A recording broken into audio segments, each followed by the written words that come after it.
ang spokesperson ng Department of Agriculture, si ASEC Arnel de Mesa. ASEC, good morning.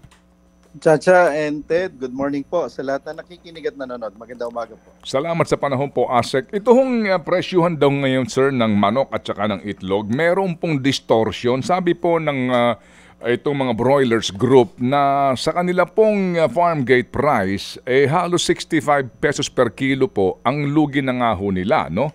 Meron po siyang ibinadala po sa amin na average price. Ito nga po sa Luzon, ang pangkaraniwan po lamang na laki po ng mga manok ay ang pinakamahal po ay 80 pesos per kilo. Halos yan po ay 1.29 kilos na ang timbang. Pero sa inyo po mismong bantay presyo, sir, 200 piso ang average price at minsan nga 220 pa sa mga pamilihan sa Metro Manila. Ano po nangyayari, sir? Tama yun, Ted. Actually, yung ating prevailing prices kahapon at saka ngayon ay 180 to 190 yung prevailing.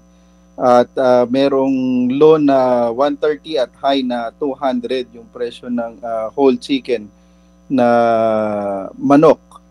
So, yung presyo nito sa farm gate, mga 80 to 90 pesos at talagang dapat ang patong nito mga 50 to 70 pesos lamang at meron talaga nakikita tayo na may mga sabihin na natin na nagdadagdag ng presyo along the value chain natin hanggang sa makarating sa mga retailers.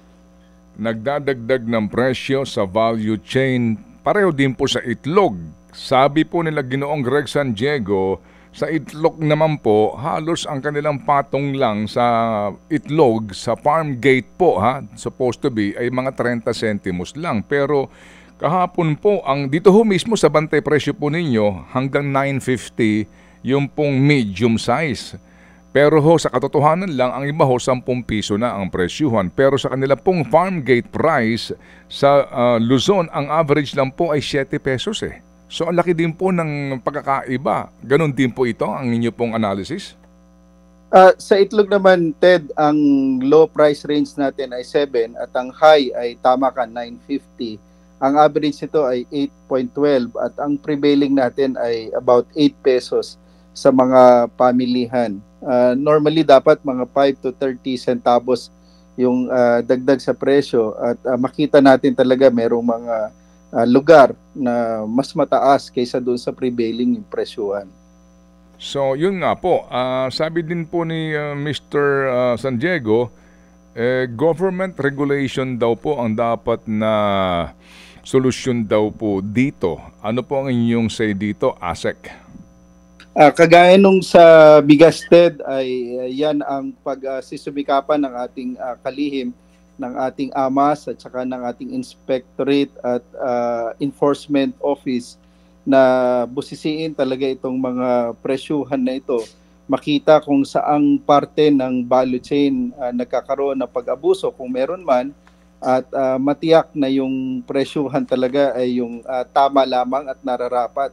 Kasi talagang kung may pang-abuso talagang dapat matigil yan. Opo. Sir, yung AMAS na sinasabi po ninyo, no? At saka itong mga bureau dyan under DA, sa ganitong panahon, may konkreto magagawa po dito, itong mga tanggapan na ito?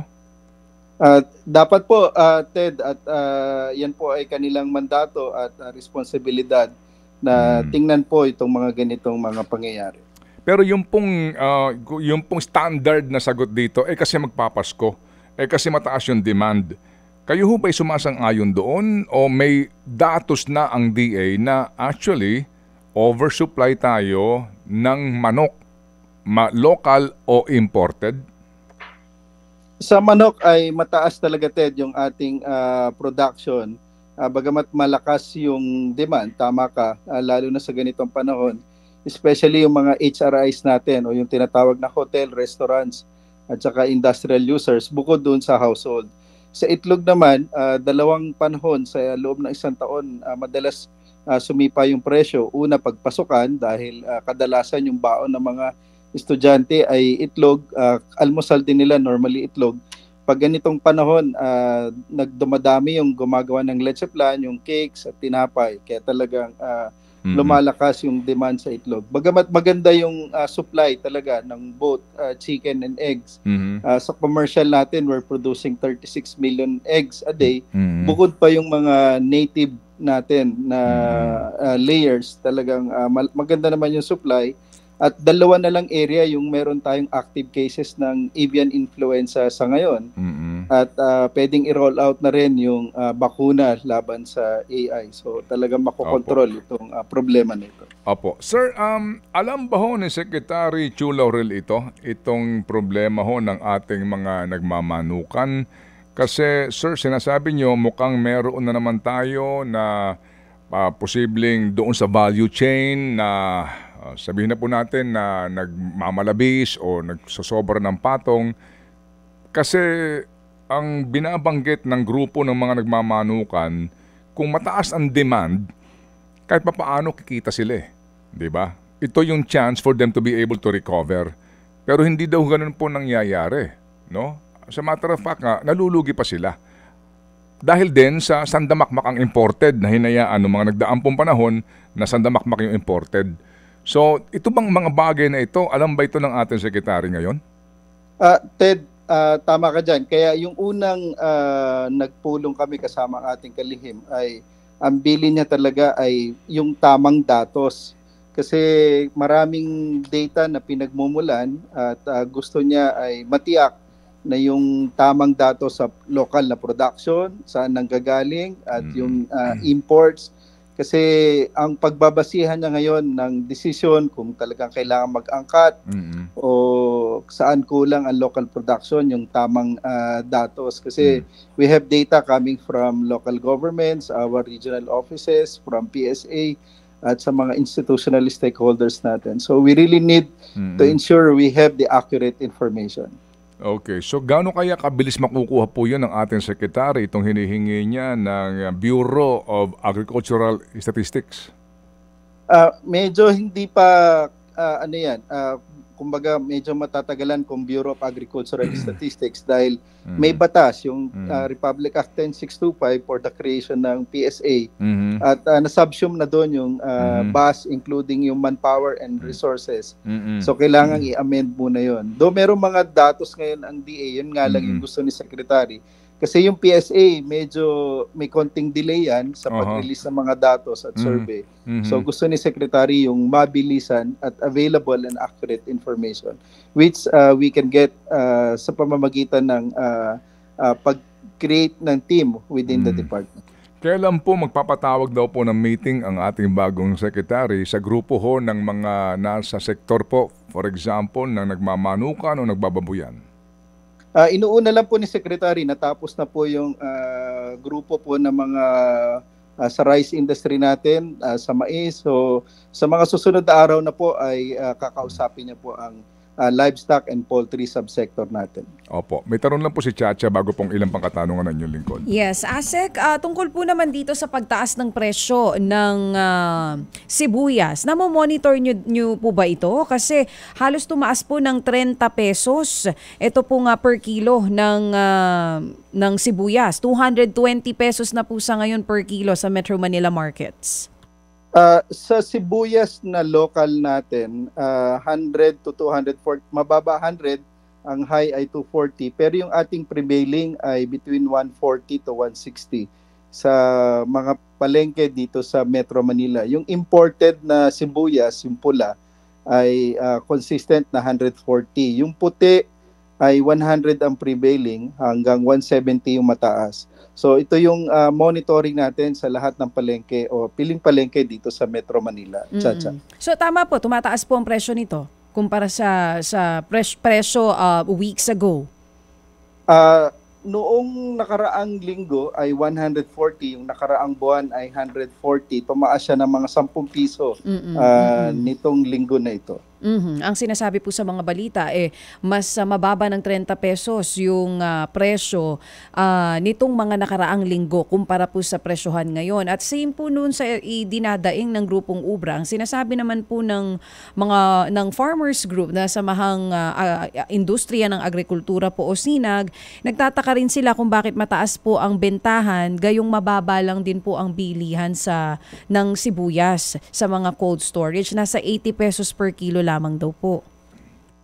Chacha, itong mga sibuyas na ito ay nasa cold storage. Ito yung hinarvest pa noong mga first and second quarter. Wala kasi tayong napakaliit ang harvest natin pag third quarter. Ito ay less than 4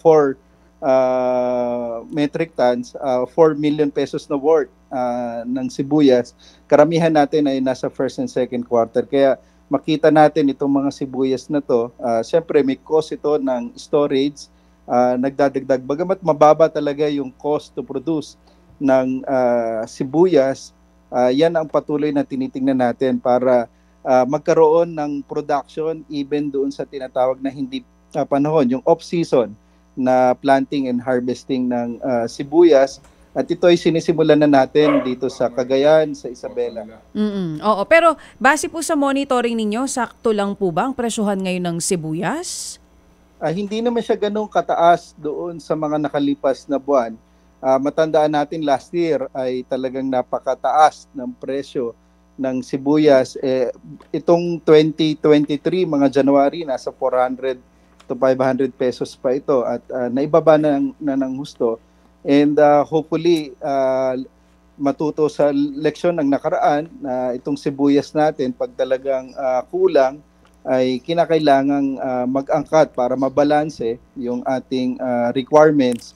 Kasi nung last year talagang malaki yung pagkukulang at hindi agad nagkaroon ng tamang importation. Ito hong issue ng sibuyas na ito, sir, no? Hindi na nga balik kung tumaas-taas dito ng kaunti lang naman sa benefit ng ating local farmers. Ang nga, ang sinasabi na naman po dito, ito ho yung problema ho natin lagi, sir. Siguro alam niyo, ito ho yung memorize nyo na ngayon, itong mga onion farmers natin, baksak nga ang farm gate price, pero iba na naman po yung presyo sa palengke, kahit na local. Baksak din po yung presyo ho ng imported sa dami. So ito ho na naman po, same din po ang inyong reason dito, distortion na naman po sa supply chain, ganun na naman po ito? Ang isang solusyon dito, Ted, kagaya nung ini-introduce ng PhilRice sa palay, ay matuto or magkaroon ng direct access yung ating mga farmers sa market. Iyon ang ginagawa, direct access. Yung halimbawa, yung magpapalay, sila na mismo yung magtitinda ng bigas.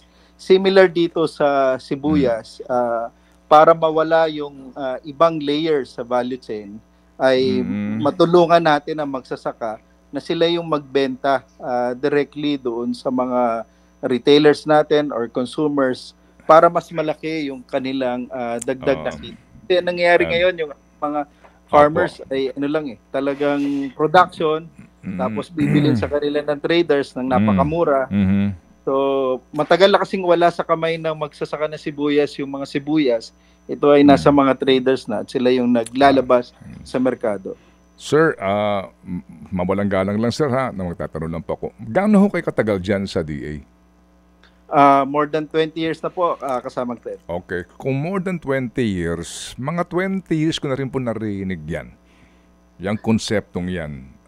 Even during the administration of nitong si Alcala, and then dumating si Piñol, dumating si Dar. Actually, Dar time pa nung panahon ni Erap. Ganun pa rin po yan pero hindi ho nangyayari kailan magkakatotoo kaya yan? Inaasahan po natin, Ted, na talagang mapursigi na talaga yung mga ganitong konsepto. Tama ka na matagal na ito at may mga ilan naman na successful tayo na natutulungan. Kaya lang marami pa talaga na dapat tulungan ng ating kagawaran. Oo nga po, no? Si Christine Evangelista, yan din pong bungad din sa amin noong unang panahon pa hanggat sa natanggal na ho sa trabaho. Sir, ito magandang halimbawa, no? Sir, sa Occidental Mindoro, may mga farmers na lumapit sa amin. sila Tatay Reynaldo San Jose. No, meron silang produkto ngayon na 4,750 red bags ng sibuyas. Nasa cold storage, no? Binabarat sila ng husto. So ngayon po, nanganganib na mabulukan sila. And then, sila po'y sumulat na dito po sa inyong DA Amas na ito. At sila po daw ay sumulat kay Engineer Marie Christine Inting, ang direktor po ng DA Amas, at wala pa pong sagot. Matagal na ho namin inilapit ito kay Congressman na itong grupo, anong grupo ito? Si Briones. Lumapit na po kami kay Res Estoperes. Dami na ho namin nilapitan para po sa kapakanan ng mga magsasakang ito. Pero buwan na po ang binibilang, wala pa rin pong tugon sa kanila dito ho sa kanilang problema ito. Kaya po, alam niyo ho, yung frustration din po namin na nagiging tumutulay sa kanila na andito po sa aming damdamin Parang naghihimutok na kami. Parang wala talaga kaming maramdaman na galaw ng gobyerno sa kapakanan nitong mga tulad po nila Tatay Ray San Jose. Kasamang Ted, personal at titingnan ko yan, si Director Tin Inting ay ang ating regional director ng Mimaropa. Kung sumulat yan, dapat inaksyonan nila. At bibigyan ko na namin ng instruction ng ating regional office sa Mimaropa na matugunan agad dito. At ano pong pangalan nila? Reynaldo San Jose. Reynaldo San Jose. Opo, Sige yung po, kanila pong, ang kanila pong kooperatiba po, ASIC, ay Kooperatiba ng Pamayanang Kristiyano ng Mapaya. Yan po ay sa Occidental Mindoro. Sige po, papatingnan ko po agad dito ngayon, Ted, at aaksyonan po agad natin ito. Okay, sige po. Sir, dito po sa usapin po ngayon ng balasahan sa DA, no? So far ho ba, kayo ho naman po ay dyan pa rin? Wala hong galawan po sa inyong posisyon? Paano po dito yung mga taga Bureau of Animal Industry, Bureau of Plant Industry, hindi pa po sila natitinag?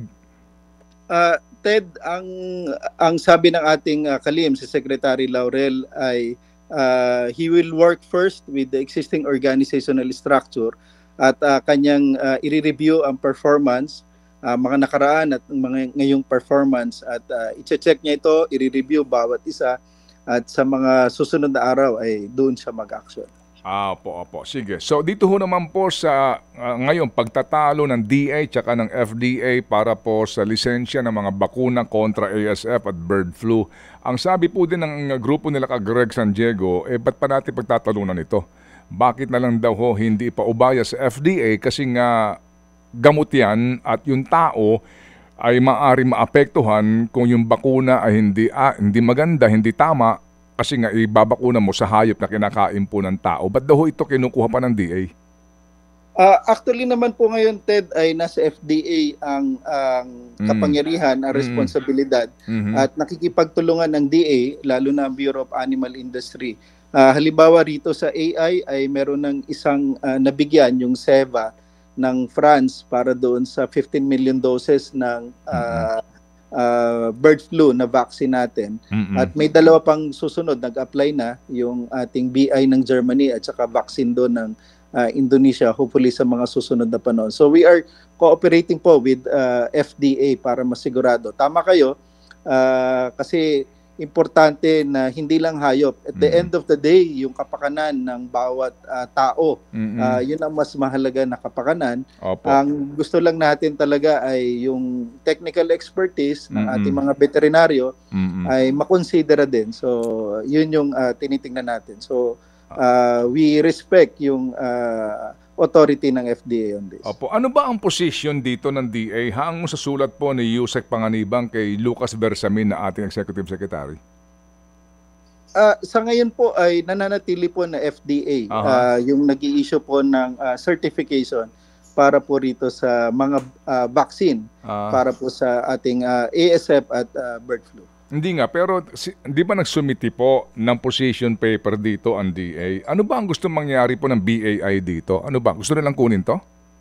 Hindi naman po. Gusto lang po natin ay makonsidera yung technical expertise ng Bureau of Animal Industry dahil kulang po yung manpower, sabihin na natin. Limitado po yung mga veterinaryo ng FDA sa pagtingin po na to. Pero may batas naman po tayo at alam natin, we consider that FDA is the mandated authority on this. So, what is wrong between the FDA and the BAI considering that you have to consult pa the Office of the President? Pareho na naman kayong gobyerno, ba't kinakailangan pang pumunta ka sa third party? Sa ngayon po ay maayos na naman po yan. I-check po uli namin kung meron pa pong ganung issue between BAI and FDA. Opo, but that's the latest news na lumabas, no? 'Di ba? Opo. Yung nga formally lumapit, no? Dumulog nga sa itong DA sa tanggapan ng Executive Secretary. So, we are confused po sir dito sa pangyayaring ito, and again, sir, let me just express our sentiment dito. Ito'y patunay na sa gobyerno may problema sa koordinasyon di ba? Ba't pagtatalunan pa ito? Ba't di sila mag-usap ng dalawa? Kailangan yun ng expertise namin o makinig sa FDA administrator. Ba't kailangan pang konsultahin yung executive secretary? So perhaps there's something wrong here.